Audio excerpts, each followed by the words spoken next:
اگلی صدی میں سمندر کی سطح میں اضافہ ہمارے سامنے سب سے بڑا چیلنج ہے۔ سمندر کا لیول کتنا بڑھتا ہے اس کا ہماری زمین پر ہونے والے واقعات سے بڑا تعلق ہے۔ اسی وجہ سے انٹارکٹیکا نے سائنسدانوں کی توجہ کھینچی ہوئی ہے۔ انٹارکٹیکا زمین پر برف کا سب سے بڑا حصہ رکھتا ہے۔ اس کے مغربی حصے میں ہی اتنی برف موجود ہے جو سمندر کی سطح کو 3 میٹر تک بڑھا سکتی ہے، اور اس وقت یہ بڑی مشکل میں ہے۔ اس کی سب سے بڑی وجہ ہے یہ تھیویٹس گلیشیئر۔ یہ تقریباً 6 منزلہ عمارت جتنی اونچی ہے اور یہ مغربی انٹارکٹیکا کے ساحل پر تقریباً 120 کلومیٹر تک پھیلی ہوئی ہے۔ یہ گلیشیئر اتنی بڑی ہے کہ یہ تقریباً انٹارکٹیکا کے دل تک پہنچ جاتی ہے۔ اس لیے یہ ایک بڑا مسئلہ بن کر سامنے آ رہی ہے، کیونکہ پچھلی 3 دہائیوں میں یہ بات بالکل کلیئر ہو گئی ہے کہ یہ گلیشیئر تیزی سے پگھل رہی ہے۔ یہ انٹارکٹیکا کی آئس شیٹ ہے۔ یہ درمیان میں سب سے زیادہ ہے جہاں پر سالہ سال سے برف باری ہو رہی ہے اور برف جم رہی ہے۔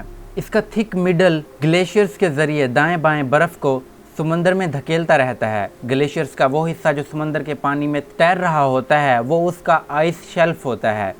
آج انسانوں کی وجہ سے پیدا ہوئی آب و ہوا میں تبدیلی انٹارکٹیکا کے ارد گرد پانی اور ہوا کو گرم کر رہی ہے، جس وجہ سے اس کے دونوں طرف برف پگھل رہی ہے، لیکن پہلے سے کہیں زیادہ تیز رفتار سے۔ آئس شیٹ کی مشرقی سائڈ زیادہ تر اونچی سطح پر سطح سمندر سے دور واقع ہے، جو اسے سمندر کے گرم پانی سے نسبتاً محفوظ رکھتی ہے، جس کا مطلب ہے کہ یہ آہستہ آہستہ پگھل رہا ہے اور نسبتاً زیادہ سٹیبل ہے۔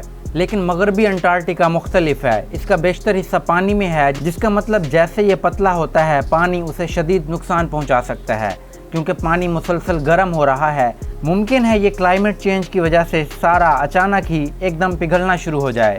یہی وجہ ہے کہ جب کلائمیٹ چینج کی بات آتی ہے تو مغربی انٹارکٹیکا کو دنیا کا سب سے اہم برف کا ٹکڑا سمجھا جاتا ہے۔ انٹارکٹیکا کے آئس شیٹ کا نیچے کا نظارہ کچھ یوں ہے۔ انٹارکٹیکا کے مرکز میں جو موجود ہے وہ ہے تھیویٹس گلیشیئر، جو کہ دنیا کا سب سے خطرناک گلیشیئر ثابت ہو سکتا ہے۔ پچھلے 30 سالوں میں اس کے آئس شیلف میں سامنے کا حصہ آلموسٹ پگھل چکا ہے۔ سمندر کی سطح بڑھنے سے بہت بڑا مسئلہ یہ ہے کہ پہلے زمین کی جس سطح پر گلیشیئرز اور جمی ہوئی برف ہوتی تھی، وہاں پر پانی کے آ جانے کی وجہ سے اس کی گرمی سے برف پگھل جاتی ہے اور پانی بڑھ جاتا ہے، اور یوں پانی کے بڑھتے رہنے اور برف کا ختم ہوتے جانے کا خطرہ بڑھ جاتا ہے، اور ایک دن ایسا آ سکتا ہے جب یہ تمام برف پانی میں تیر کر ختم ہو جائے اور اسے جمنے کے لیے کوئی گراؤنڈ ہی نہ ملے۔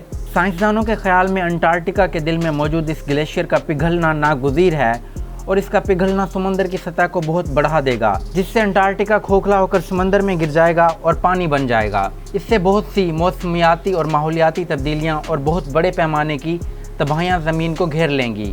اگر انٹارکٹیکا پگھلتا ہے تو اس کے گرنے کے نتیجے میں اگلی چند صدیوں میں نیوزی لینڈ، نیو یارک، بنگلہ دیش پورے اور انڈیا کے کئی حصے بھی سمندر میں ڈوب جائیں گے۔ کچھ سائنسدان کہتے ہیں کہ یہ پگھلاؤ اگلی صدی میں شروع ہوگا، جبکہ کچھ کا کہنا ہے کہ یہ آلریڈی شروع ہو چکا ہے اور چند دہائیوں بعد اس کے خطرناک نتائج ہمیں نظر آنا شروع ہو جائیں گے۔ لیکن تحقیق سے پتہ چلتا ہے کہ انسان گرین ہاؤس گیسز کو روک کر اس کے پگھلاؤ کو آہستہ یا سٹیبل کر سکتے ہیں، مگر ہم نے دیر کر دی اور وقت پر قدم نہ اٹھائے تو ایک دفعہ پگھلاؤ بڑے پیمانے پر شروع ہو گیا تو پھر اس کو کسی طریقے یا کسی طاقت سے روکنا ممکن نہیں ہوگا، اور کئی ملک سمندر میں ڈوب کر آثار قدیمہ کی ایک یاد بن کر رہ جائیں گے۔